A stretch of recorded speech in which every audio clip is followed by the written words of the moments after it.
하버드대학교에 이어 예일과 브라운, 다트머스 대학교가 아시안 학생들의 입시 차별로 피소됐습니다. 민주당의 힐러리 클린턴과 공화당의 도널드 트럼프가 부통령 후보 선정을 놓고 고심하고 있습니다.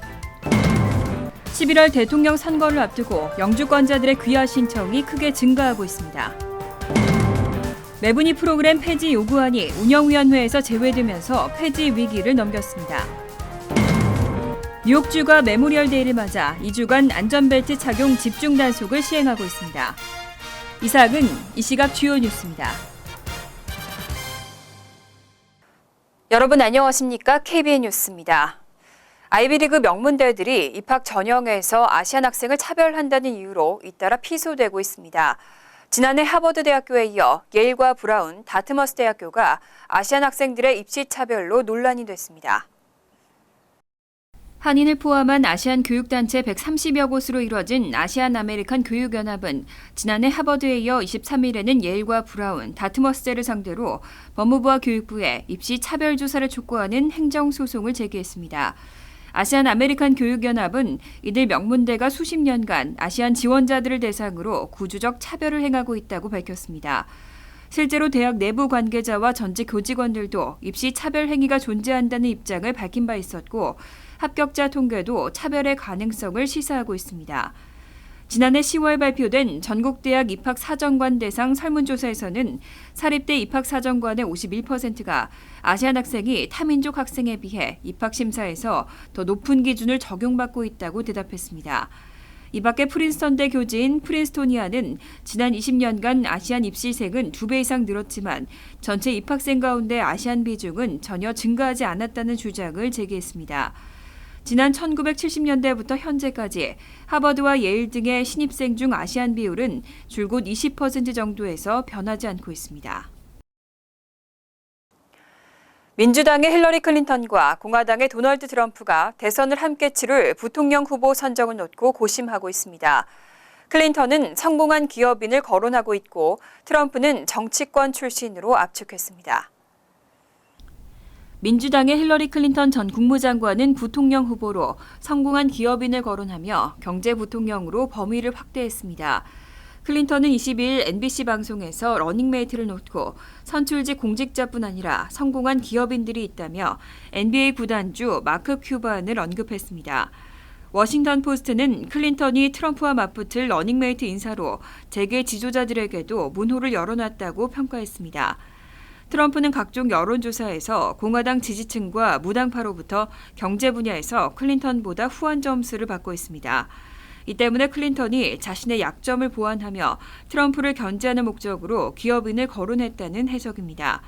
반면 트럼프는 지난 10일 AP통신 인터뷰에서 정치권 출신 부통령으로 범위를 좁힌 뒤 자신 외 다른 기업인은 필요 없다고 단언했습니다.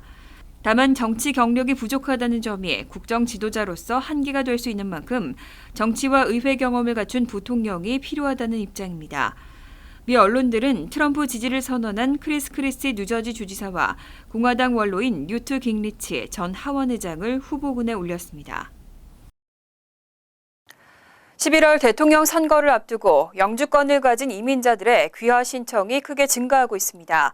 반이민 성향을 보이고 있는 도널드 트럼프 후보의 영향이 크다는 분석입니다. 여론조사기관 퓨 리서치 센터와 연방이민서비스국 자료에 따르면 지난해 10월부터 올해 1월까지 지난 4개월간 귀화 신청을 한 영주권자는 24만 9,609명인 것으로 집계됐습니다. 전년 같은 기간과 비교해 13%나 늘었습니다. 또 직전 대통령 선거가 있었던 지난 2012년과 비교해도 귀화 신청은 5% 이상 급증했습니다. 이민자들의 귀화 신청은 4년 만에 최고치를 기록했습니다. 이와 관련해 퓨 리서치 센터는 뚜렷한 반이민 성향을 나타내고 있는 공화당 도널드 트럼프 후보의 영향이 큰 것으로 분석하고 있습니다.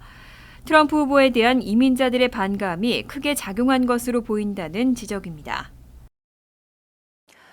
매분이 프로그램은 빠르게 시민권을 얻을 수 있다는 장점에 외국인들에게 큰 인기를 끌어왔는데요. 일부 공화당 의원들이 추진했던 매분이 프로그램 폐지 요구안이 운영위원회에서 제외되면서 폐지 위기를 넘겼습니다. 온라인 미디어 브리파트닷컴에 따르면 최근 일부 공화당 의원들이 중심이 돼 2010 회계연도 국방 예산안에 포함시켜 제출한 매분위 프로그램 폐지 요구안이 연방 하원 운영위원회에서 제외됐습니다. 외국인 특기자 모병제인 매분위 프로그램은 유학생 등 비민 비자 소지자들과 추방유예를 승인받은 서류미비 청소년들이 미군에 입대하면 미 시민권을 얻을 수 있어 큰 인기를 끌어왔습니다. 공화당의 일부 보수 강경파는 매분위 프로그램이 불법 이민자 사면 정책이라고 비판하며 프로그램 폐지를 요구하는 수정안을 제출한 바 있습니다. 하지만 이와 같은 움직임에 대해 라이언 하원 의장 등 공화당 지도부는 적극 반대 의사를 밝히고 매분위 프로그램 폐지안을 의결 사안에서 제외시켰습니다. 이에 앞서 오바마 대통령도 매분위 프로그램 폐지가 결정될 경우 거부권을 행사하겠다고 경고한 바 있습니다. 매분위 프로그램의 폐지안이 의결 사안에서 제외되면서 2017 회계연도에도 외국인 특기자들을 대상으로 한 모병이 계속 시행될 예정입니다. 텍사스주는 오바마 대통령의 이민개혁 행정명령에 위헌 소송을 제기한 26개 주정부를 대표하고 있습니다. 그만큼 뚜렷한 반이민 성향을 보이고 있는데요. 실제로도 텍사스는 미 전국에서 가장 많은 이민자를 추방하고 있는 것으로 집계됐습니다. 시라큐스 대학교 사법정보센터가 최근 공개한 2016 회계연도 전국 이민법원의 추방 통계 자료에 따르면 텍사스주 이민법원의 추방 실적은 전국 49개 주에 비해 압도적으로 많았습니다. 2016 회계연도가 시작된 지난해 10월 1일부터 지난 4월 30일까지 텍사스주 소재 이민법원들이 강제 추방한 이민자는 1,102명으로 집계됐습니다. 텍사스주의 추방 이민자는 인구가 텍사스보다 2배 이상 더 많은 캘리포니아의 7,056명보다 35%나 더 많았습니다. 또 이 기간 발급된 미 전체 추방 명령의 약 25%를 차지했습니다. 이 기간 미 전국 이민법원들이 발급한 추방 명령은 44,204건으로 집계됐습니다. 텍사스, 캘리포니아에 이어 이민자 추방이 세 번째로 많은 주는 조지아로 36,098명으로 조사됐습니다. 그 뒤로 플로리다 2,844명, 뉴욕 2,716명, 애리조나 1,766명, 노스캐롤라이나 1,755명, 버지니아, 워싱턴 등이 뒤를 이었습니다. 한편 시라큐스대 사법정보센터는 2016 회계연도에 미 전국 이민법원이 발급하게 될 전체 추방 명령은 75,147건으로 지난 1998년 이래 18년 만에 가장 적을 것으로 추산했습니다. 9.11 메모리얼 박물관이 개장 2주년을 맞았습니다. 방문객은 늘고 있지만 정작 테러의 기억을 떠올리고 싶지 않은 뉴욕 시민들은 관람에 소극적인 모습입니다. 월스트리트저널은 9.11 메모리얼 박물관 측의 방문객 현황을 분석해 22일 보도했습니다. 보도에 따르면 2014년 5월 개장 이후 총 방문객 570여만 명 중 뉴욕시는 8%를 기록했습니다. 뉴욕주 업스테이트와 뉴저지, 커네티컷주 등 트라이스테이트 지역 주민들이 12%를 이뤘고 그 외 타주 방문객이 50%를 차지했습니다. 나머지 30%는 해외 관광객인 것으로 집계됐습니다. 뉴욕시를 비롯해 가까운 곳에 사는 사람들의 방문이 활발하지 않은 이유는 박물관이 테러의 상처를 다루고 있기 때문이라는 지적입니다. 월스트리트저널은 트라이스테이트 주민이 테러의 충격을 느끼고 싶어하지 않는다는 것을 반증하는 것이라고 분석했습니다. 박물관 측은 실제로 방문 기피 현상을 확인하기 위해 트라이스테이트 지역 주민 450명을 대상으로 설문조사를 실시했습니다. 그 결과 3분의 1은 방문 계획 자체가 없다고 대답했고 그 이유는 테러에 대한 기억을 다시 떠올리고 싶지 않기 때문이라고 밝혔습니다.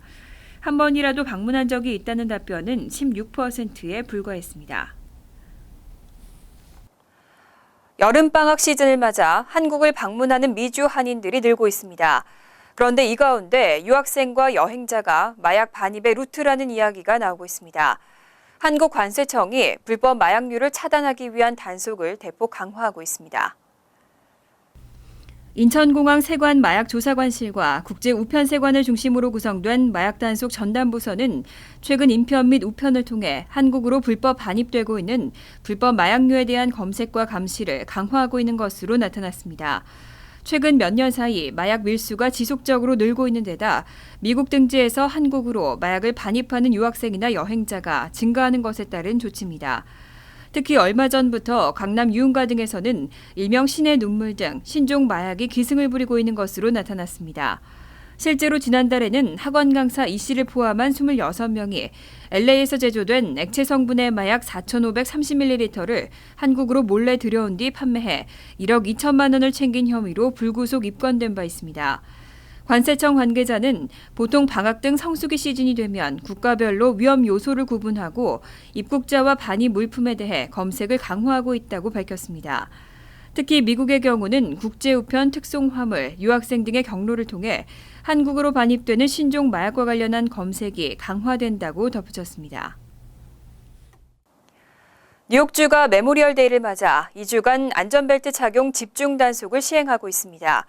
여행객들의 불편을 줄이기 위해 27일부터 31일 오전까지는 고속도로와 교량 공사가 중단됩니다.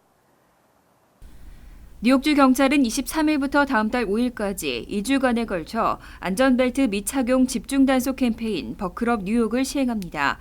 집중 단속 기간 동안 모든 운전자와 조수석 탑승자는 안전띠를 착용해야 하고 어길 시에는 주법에 따라 최대 $50의 벌금이 부과됩니다. 또 16세 미만의 동승자가 안전띠를 착용하지 않을 경우 운전자는 최대 $185의 티켓과 함께 벌점 3점을 받게 됩니다. 이와 더불어 오는 27일 오전 6시부터 31일 오전 6시까지 뉴욕주 고속도로에서는 도로와 교량 공사가 중단될 예정입니다. 메모리얼데이 연휴 기간 급증하는 교통량을 감안해 차량 이동객들의 불편을 줄이기 위한 것으로 긴급 보수 공간을 제외한 나머지 부분의 공사는 전면 중단됩니다. 자동차협회에 따르면 이번 메모리얼데이 연휴 동안 3,800만 명 이상의 여행객들이 50마일 이상 이동할 것으로 추산되는 가운데 이 중 3,400만 명은 차량을 이용할 것으로 전망됐습니다. 잠시 후 KBN 뉴스가 계속됩니다.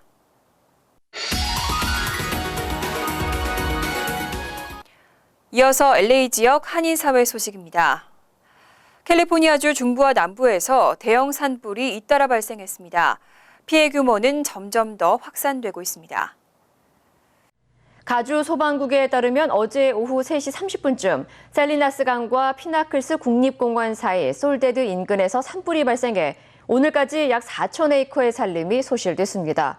현재 40%의 진화율을 보이고 있는 가운데 인근에 거주하는 수십 가구의 주민들은 대피한 상태입니다. 화재 현장에는 200명의 소방관이 투입됐으며 소방용 헬기 2대가 상공에서 물을 뿌리며 진화 작업을 진행 중입니다. 또한 라크레센터 북쪽 레이크뷰 테라스에서도 오늘 오후 2시 20분쯤 산불이 발생했습니다. 오스본 스트리트 인근 210번 프리웨이 부근에서 발생한 산불은 강한 바람과 함께 빠르게 번지며 현재 200여 에이커 이상의 산림이 전소된 상태입니다. 지난해 볼티모어 흑인 폭동의 원인이 됐던 흑인 청년 프레디 그레이 사망 사건의 가해 경찰관이 무죄 판결을 받았습니다. 흑인들은 다시 크게 반발하고 있습니다. 볼티모어 순회 법원의 베리 윌리엄스 판사는 오늘 프레디 그레이 사망과 관련된 혐의로 기소된 에드워드 네로 경관의 주요 혐의에 대해 모두 무죄를 판결했습니다. 윌리엄스 판사는 네로 경관이 그레이를 폭행했다는 명백한 증거도 없고 무모하게 처리해 위험에 빠뜨렸다고 보기에도 어렵다고 판결 이유를 밝혔습니다. 지난해 4월 12일 볼티모어에서 경찰과 눈이 마주친 뒤 달아나던 흑인 청년 그레이를 검거하는 과정에서 그레이가 척추에 심각한 손상을 입고 고통을 호소했습니다. 하지만 현장의 경찰관들은 그레이를 들 것도 없이 끌고 차에 태워 이송했고 의식을 잃은 그레이는 결국 일주일 만에 숨졌습니다. 이로 인해 볼티모어 지역 흑인들은 폭동을 일으켰으며 건물 60채와 차량 150여 대가 불에 탔고 시위 진압 과정에서 경찰관 113명이 다치고 시위대 250여 명이 체포됐습니다. 월드리포트입니다. 멕시코에서 한 남성이 나무와 결혼식을 올렸습니다. 그것도 무려 8번째 결혼이라고 하는데요. 이 남자가 나무와 결혼식을 올리는 데는 특별한 이유가 있다고 합니다. 한 남성이 하얀 예복을 입고 결혼식을 준비하고 있습니다. 그런데 상기된 표정으로 부케를 들고 찾아간 곳은 결혼식장이 아니라 2000년 된 거대한 사이프러스 나무. 신랑은 나무에 물을 뿌리고 사탕을 나뭇가지에 꽂는데 오늘의 신부는 사람이 아니라 바로 이 나무입니다. 면사포를 쓴 나무에게 신랑은 나뭇가지에 결혼 반지를 끼워줍니다. 나무와 사랑에 빠진 특이한 신랑은 페루 출신 배우 토레스 씨. 자연을 배우자처럼 영원히 사랑하자는 의미라고 말합니다. Es por eso que mi mensaje de paz, de conciencia, esta boda que hago con el árbol del tul, es el símbolo de esta campaña. 그가 나무 신부를 처음 맞은 건 3년 전 아르헨티나. 이후 남미 곳곳을 돌며 나무와 결혼식을 올렸는데 이번 멕시코 나무와의 결혼이 8번째입니다. 실제 전 세계 식물들의 상황을 보면 토레스 씨의 나무 사랑이 유별나다고만 할 수도 없습니다. 최근 영국 연구진이 발표한 보고서에 따르면 세계 식물 5종 중 1종이 영원히 사라질 위기에 있는 것으로 나타났습니다. And over 10% of the world's global land cover has changed in the last 10 years. There's a huge change going on, mainly agricultural change and land for urbanization. 농경지 경작, 급격한 도시와 산림 벌목 등 난개발과 기후 변화로 전 세계 토양이 병들고 있는 것이 원인입니다. If we completely clear the land and have a kind of monoculture, what happens when a new plant disease emerges and wipes out the crop entirely? So having a more diverse and flexible approach. 연구진은 멸종 위기의 식물을 보호하고 다양한 식물을 재배하는 길만이 미래에 닥칠 재앙으로부터 인류를 구할 수 있다고 강조했습니다. 간추린 소식입니다. 뉴욕주 대배심 원단이 어제 퀸즈 형사법원에서 열린 대배심 심리에서 아동학대의 가해자로 지목된 박모 씨에 대해 기소 결정을 내렸습니다. 박 씨는 지난 1월 12일 조기 유학 한인 남매에 대한 노동착취 및 아동학대, 폭행 혐의 등으로 체포됐었습니다. 박 씨는 앞으로 유죄가 입증되면 실형 1년 이상의 중형에 처해질 가능성이 높습니다. 한편 피해자들은 한국에서 온 생모에게 인계돼 현재 뉴욕에서 거주 중입니다. 성추행 혐의를 받은 윤창중 전 청와대 대변인에 대한 미국 내 공소시효가 종료됐습니다. 법무법인 아널드 앤드 포터의 김석환 변호사는 23일 윤 씨의 공소시효가 모두 끝났고 미 검찰이 이번 사건과 관련해 추가 절차를 취하지 않았다고 설명했습니다. 김 변호사는 또 윤 전 대변인에 대한 혐의는 각 주안에서만 적용되는 경범죄로 이제 윤창중 씨는 워싱턴 DC에 와도 아무런 문제가 없다고 덧붙였습니다. 경범죄 처벌이 완화될 전망입니다. 뉴욕시 의회는 오는 25일 일부 경범죄 처벌을 완화하는 8개 조례안 패키지에 대한 표결을 실시해 통과시킬 계획입니다. 통과되면 노상방뇨나 쓰레기 무단 투기의 경우 현재 최대 11구류에서 경범죄 처벌이 완화될 전망입니다. 뉴욕시 의회는 오는 25일 일부 경범죄 처벌을 완화하는 8개 조례안 패키지에 대한 표결을 실시해 통과시킬 계획입니다. 통과되면 노상방뇨나 쓰레기 무단 투기의 경우 현재 최대 11구류에서 1일로 대폭 낮춰집니다. 공공장소 음주도 현재 5일에서 1일로 줄어듭니다. 이번 조례안은 드블라조 뉴욕시장과 유력 정치인들이 지지를 하고 있어 무난한 통과가 예상됩니다. 오늘 10월 5일 세계 한인의 날을 앞두고 재외동포재단이 제4회 재외동포 사진 공모전을 실시합니다. 재외동포들의 삶의 현장, 한인사회 풍경, 세대 간 융화 교류 현장 등을 주제로 직접 찍은 사진을 제출하면 됩니다. 마감은 7월 29일, 수상작은 9월에 발표합니다. 이와 함께 간호사 파독 50주년 기념사진, 기타 해외 이민 역사 사진을 대중에게 선보이는 개인 소장 사진전도 함께 열릴 예정입니다. 환율과 증권 소식입니다.